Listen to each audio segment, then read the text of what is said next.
우리는 정답이 아니라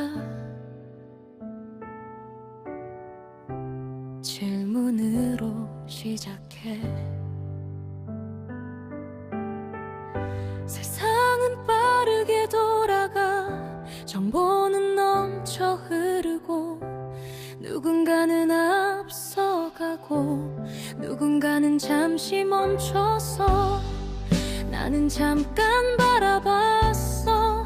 사람들의 눈빛을, 어딘가 멈춰있는 마음의 방향을. 내 삶의 중심은 어디, 내가 서 있는 자리는 어디, 흘러가는 시간 속에서 나는 어디로 가고 있는가. 작은 질문 하나가 마음을 멈춰 세워. 잠시 멈춰 내 안을 바라보면,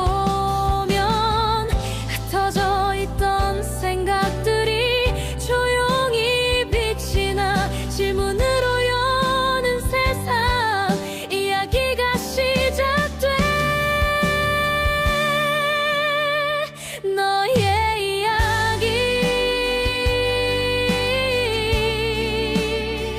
나의 이야기, 서로의 이야기.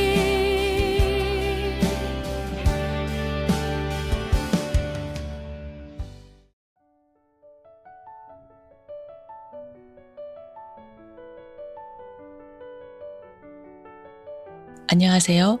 당신의 이야기를 담아두는 공간, 이야기 보따리 안에서 펼쳐지는 이야기 영화관입니다. 오늘도 이곳을 찾아주신 여러분 반갑습니다. 여러분들은 오늘 어떻게 지내셨나요? 누군가와 편하게 웃는 시간은 있으셨는지요? 아니면 사람들 사이에 오래 머물렀는데도 마음 한쪽이 이상하게 허전한 하루는 아니었는지요? 저는 오늘 관계에 관한 이야기를 해보려고 합니다.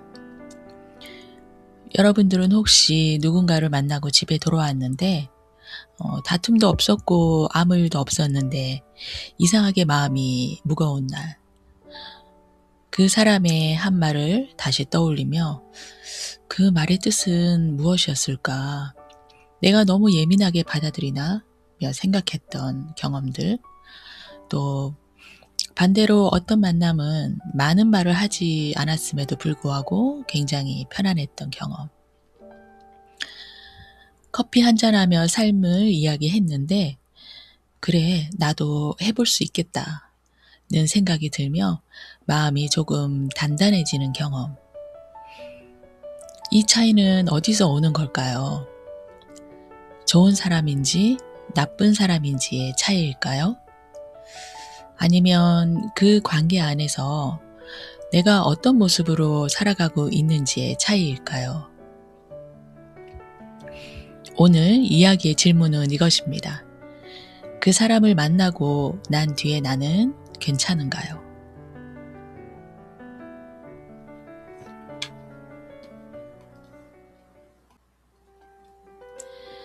우리는 간혹 관계가 힘들어질 때 상대보다 자신을 먼저 의심할 때가 있습니다. 나를 무시하는 것 같은데 내가 너무 예민한 걸까? 만나고 나면 지치는데 내가 참을성이 부족한 걸까? 실망스러워도 이해하면 다시 괜찮아지지 않을까? 이렇게 상처받은 사람이 나임에도 상대의 사정이나 이유를 이해하려 하며 넘긴 적은 없었는지요? 다른 사람의 마음을 잘 살피고 관계를 쉽게 포기하지 못하는 사람일수록 갈등의 책임을 종종 자신에게 돌릴 때가 있습니다. 우리는 관계를 바라보는 질문부터 달라져야 합니다. 그 사람이 정말 나쁜 사람인가? 그 질문보다 먼저 그 사람을 만나고 난 뒤에 나는 어떤가로 물어야 합니다. 나는 그 관계 안에서 편안했는지, 자신의 감정을 솔직하게 이야기했는지 물어봐야 합니다. 만약 자꾸 작아지고 말을 고르고 상대의 표정을 살피고 내가 느낀 감정까지 의심하고 있다면 이 질문을 더 많이 해야 합니다. 오늘 자신의 마음을 믿지 못하는 한 사람의 이야기를 해볼까 합니다. 천재적인 지능을 가지고 있지만 사람이 가까이 다가오면 먼저 밀어내는 사람, 자신이 버림받기 전에 상대에게 상처를 주고 먼저 떠나는 사람. 영화 굿 윌 헌팅의 주인공 윌 헌팅의 이야기입니다.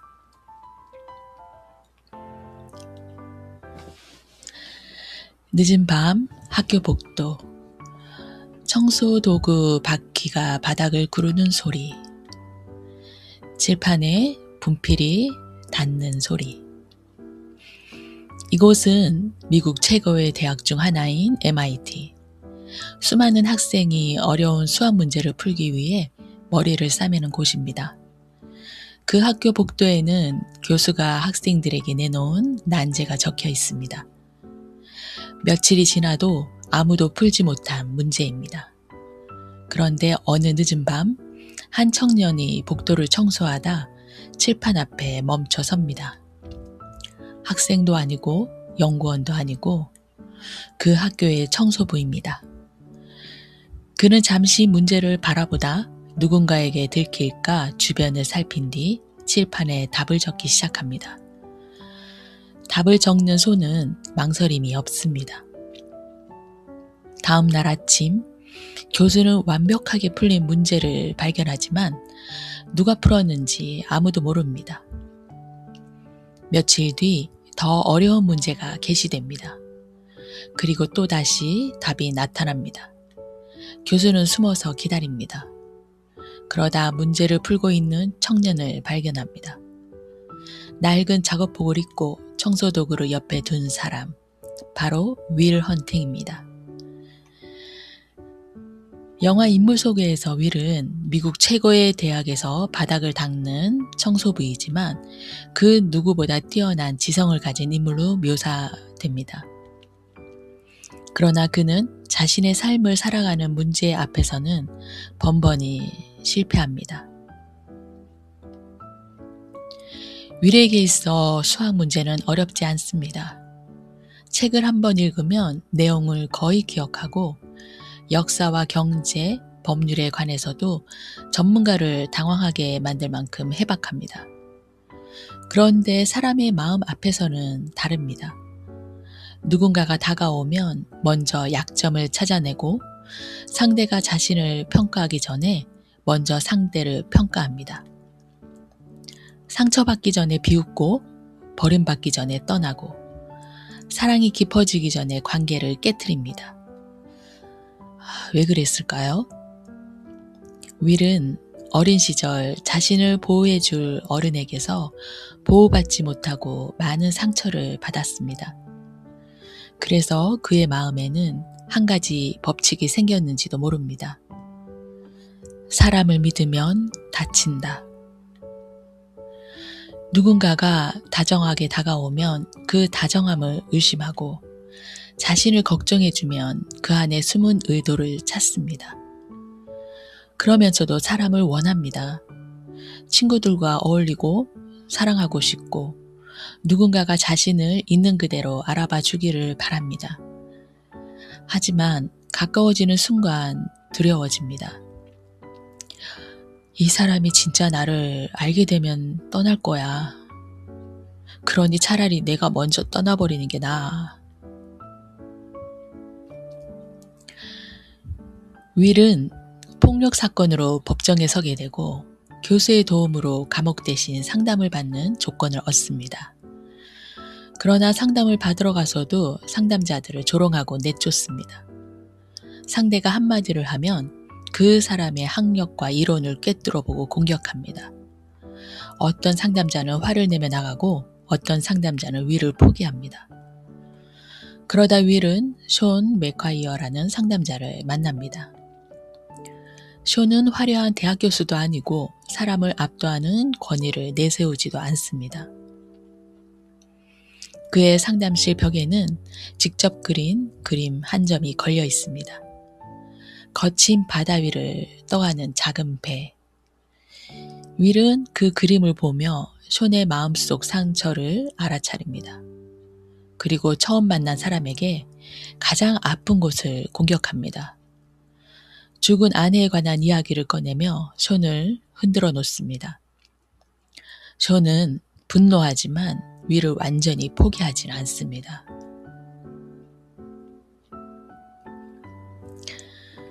그는 윌을 공원으로 데려가 벤치에 나란히 앉습니다. 넓은 호수와 나무, 산책하는 사람들. 숀은 윌에게 말합니다. 윌, 너는 책에서 본 지식으로 미술과 전쟁과 사랑을 설명할 수 있을지 모르겠지만 실제로 사랑하는 사람 곁에서 긴 밤을 지켜본 경험, 누군가를 잃어본 슬픔, 그 사람이 없어지고 난 뒤 방 안에 남은 고요함까지는 알지 못할 거다. 숀은 윌의 지식을 무시하지 않습니다. 다만 지식만으로 삶을 다 안다고 믿는 그의 방어막을 바라봅니다. 너는 많은 것을 알고 있지만 아직 네 마음을 직접 살아본 적은 없구나. 숀은 윌을 고쳐야 할 문제로 보지 않습니다. 그 안에 상처받은 아이가 있다는 것을 조용히 기다리며 바라봅니다. 윌의 어린 시절 기록을 통해 그가 겪었던 폭력과 상처를 알고 있기 때문입니다. 숀은 상담실로 찾아온 윌에게 자신 또한 힘든 가정사를 솔직하게 털어놓습니다. 윌도 고통이었던 불우한 환경에 대한 이야기를 하게 됩니다. 그때 숀이 말합니다. 네 잘못이 아니야. What is it like? Will has an attachment disorder? Is it all that stuff? Fear of abandonment? Is that why you see this? Holy shit.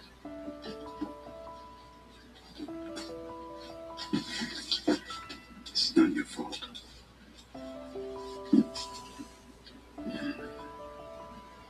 Look at me, son. It's not your fault. It's not your fault. I know. No. It's not your fault. I know. It's not your fault. All right? It's not your fault. It's not your fault. Don't fuck with me. It's not your fault. Don't fuck with me, all right? Don't fuck with me, Sean. Not you. It's not your fault.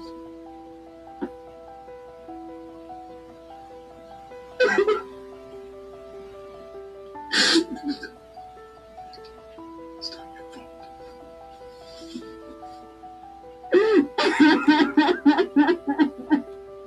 Oh my God. Oh my God, I'm so sorry.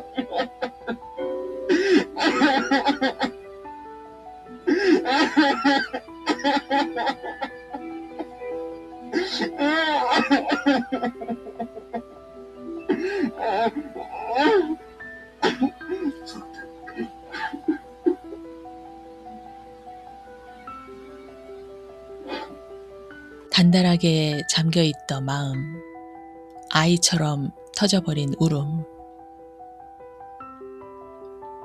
네 잘못이 아니야.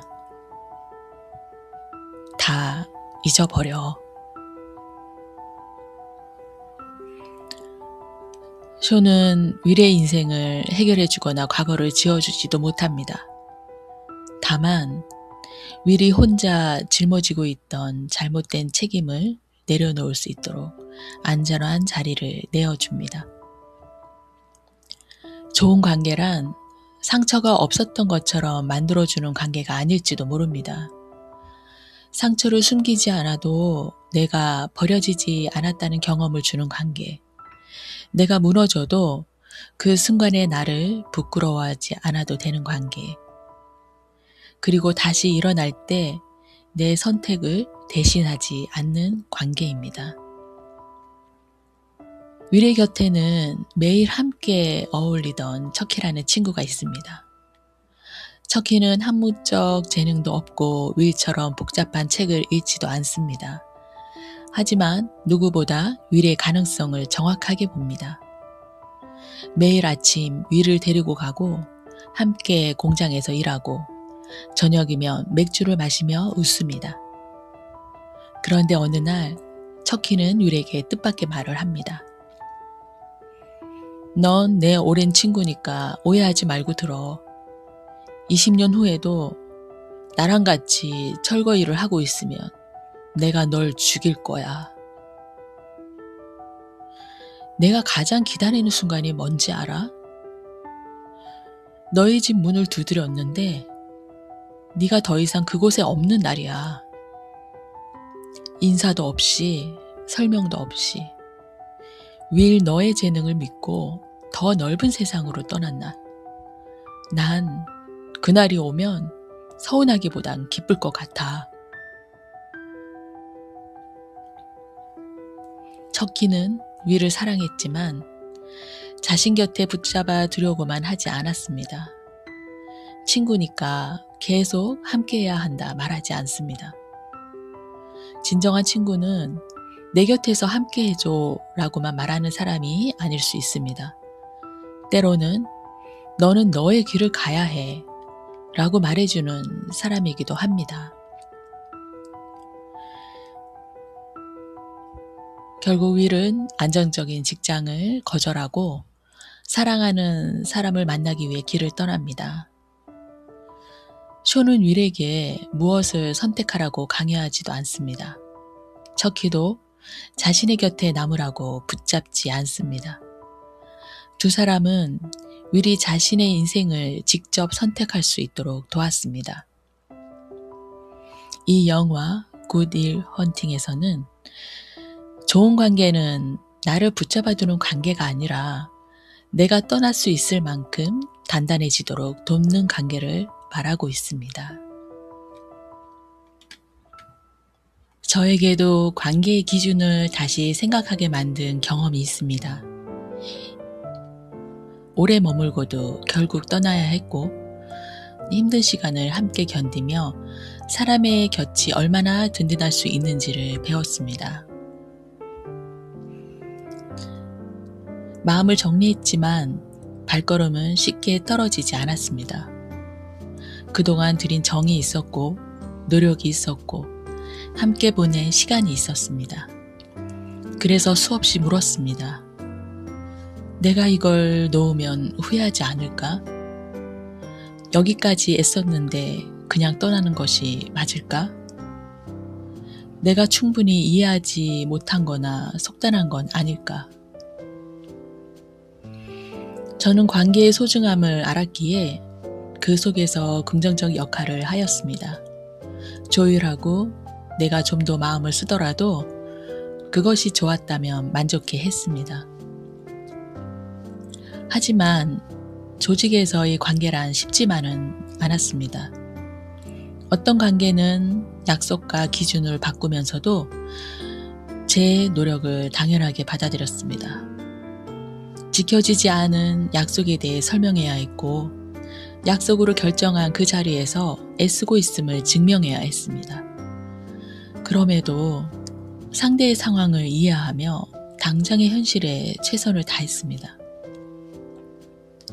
하지만 불편함과 버거움에 바로잡을 필요가 있었고 공표하기 위해 만든 자리에서 한 사람의 숨겨왔던 진짜 모습과 마음을 만나게 됩니다. 1시간 이상 저를 설득하며 조직을 위한 약속을 받았던 그때의 상대는 없었습니다. 나에게 보여준 그때 마음은 보이지 않았고 이해하며 기다렸던 그 시간도 무의미해졌다는 걸 안 순간 전 그냥 멈췄습니다. 그 상황을 그저 인정하며 끝냈습니다. 그리고 그제야 알았습니다. 제가 부족해서도 아니었고 상대가 나쁜 것도 아니라는 걸요. 그냥 각자의 자리값만 인정했습니다. 더 노력하면 좋아질 수도 있었겠지만 그것은 노력의 양으로 바꿀 수 있는 자리가 아니었는지도 모릅니다. 상처받은 사람은 나인데 상대가 그렇게 행동한 이유를 찾고 그 사람의 사정을 이해하고 내가 잘해내면 되지 않겠냐며 스스로 다짐했던 그 시간들이 무의미했습니다. 호랑이는 줄무늬를 바꾸지 않는다 합니다. 사람의 행동에도 줄무늬처럼 지문이 남습니다. 자연스럽게 묻어나오는 행동 지문은 그 사람을 증명합니다. 전 화도 나지 않았고 더 이상 애쓰지도 않았습니다. 그냥 누군가의 행동 지문을 보며 인정하였고 받아들였습니다. 그리고 그 자리에서 조금 떨어져 지난 장면을 다시 바라보기 시작하니 보이지 않았던 것이 보이기 시작했습니다. 맞지 않은 곳, 나를 증명해 보일 수 없는 구조 안에서 계속 잘해보려고 애쓸 이유가 없다는 결론을 지었습니다. 그 관계 속 규칙은 처음부터 믿음 속에서 세워진 게 아니었고 그렇게 세워진 자리에서 애쓸 이유가 없음을 나에게 얘기했습니다. 저는 그곳을 떠나기로 결정하였습니다. 그리고 바로 새로운 일을 시작하기보다 혼자 있는 시간을 허락했습니다. 그동안 무슨 일이 있었는지, 배려와 실속 사이, 관계와 자리값의 거리, 규칙과 조율 사이에서 같은 경험을 반복하지 않으려면 무엇을 기억해야 하는지 천천히 돌아봤습니다. 그리고 제 마음에 물었습니다. 나는 왜 참아주는 것을 잘하는 일이라고 생각했을까? 말을 아끼며 시간을 보내는 것이 배려라고 믿었던 것일까? 왜 내 감정보다 상대의 사정을 먼저 이해하려 했을까? 그 시간은 후회의 시간이 아니었습니다. 저만의 관계 기준을 다시 세우는 시간이었습니다. 그 시간 안에 마음속 짧은 문장 하나가 남았습니다. 이제 이 방식으론 가지 않겠다. 누군가를 미워하겠다는 뜻이 아니었습니다. 더 이상 나를 소모시키는 관계에 제 삶의 주도권을 넘기지 않겠다는 약속이었습니다.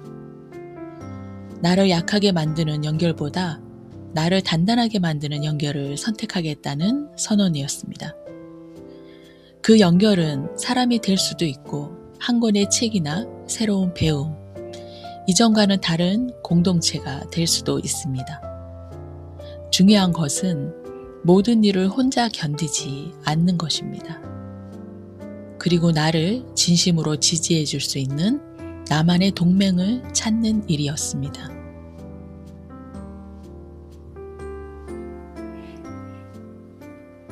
저는 서울 한가운데서 동료들과 함께 일했습니다.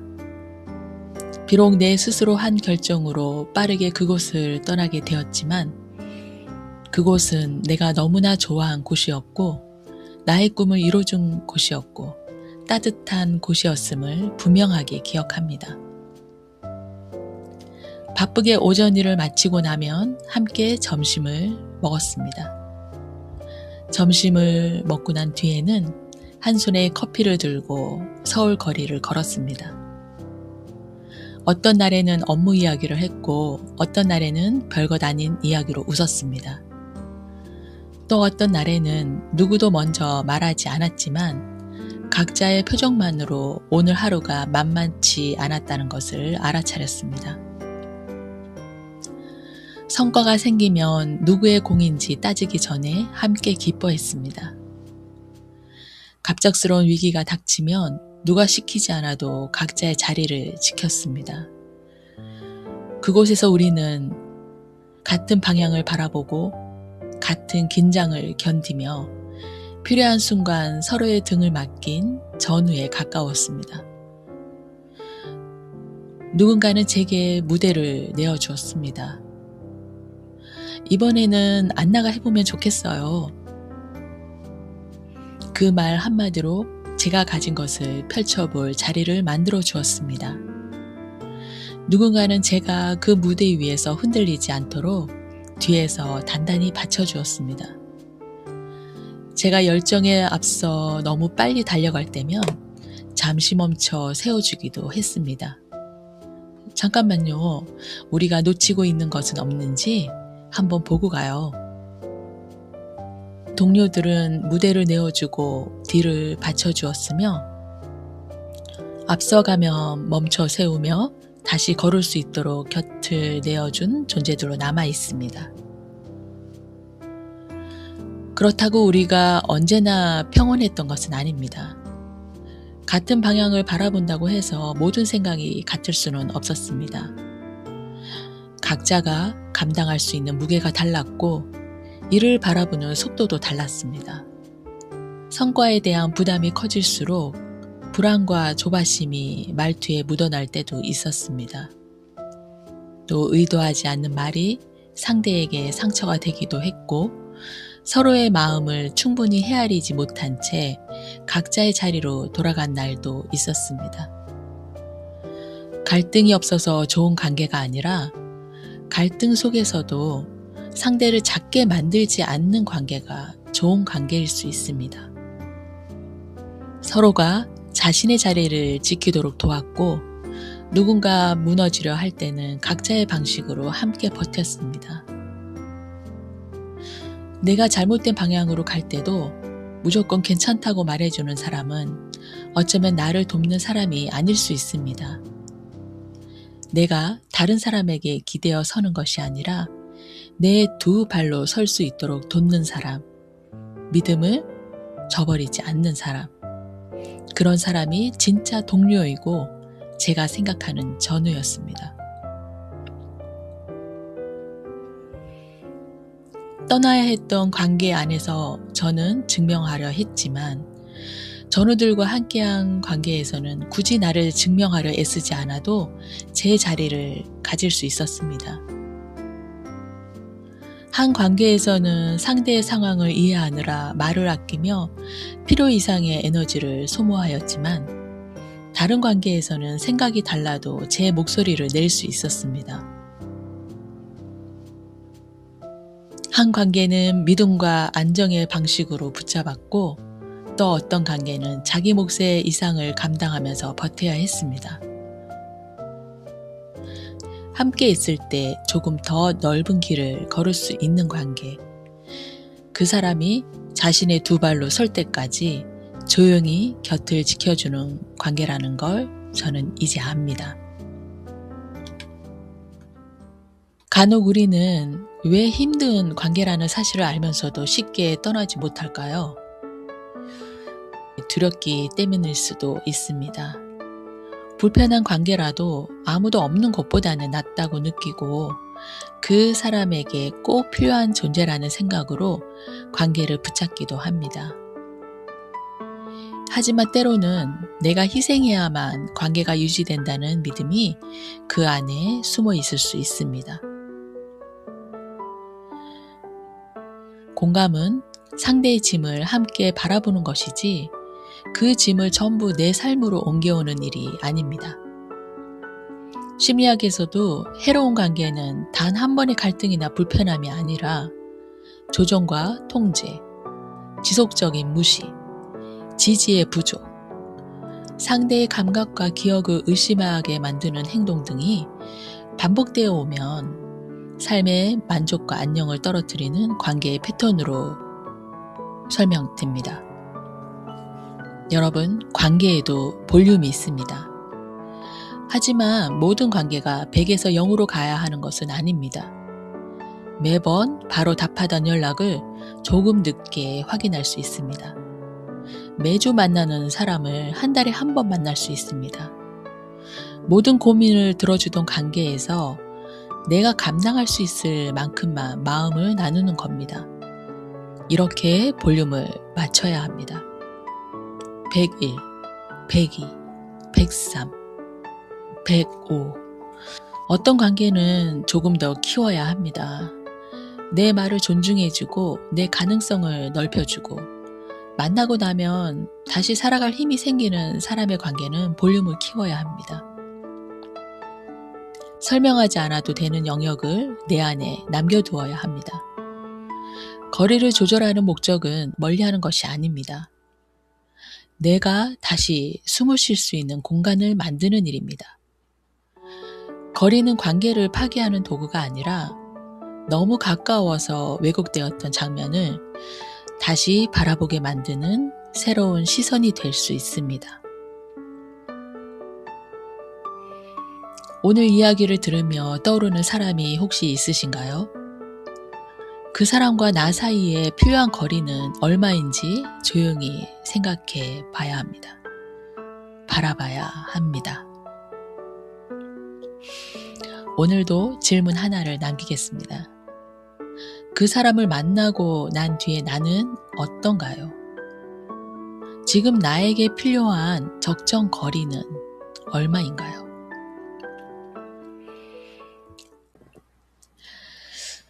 오늘 관계에 대해 얘기해 보았습니다.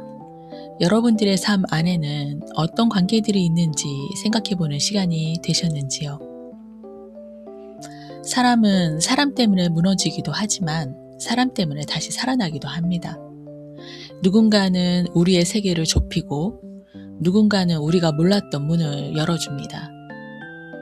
누군가는 우리를 의존하게 만들고 누군가는 우리가 자기 두 발로 설 때까지 조용히 곁을 지켜줍니다. 그래서 관계의 질문은 상대에게 향하는 것이 아니라 나에게 향해야 합니다. 때로는 사람을 잊지 않기 위해 나 자신을 잊고 있지는 않은지도 꼭 바라보시기 바랍니다.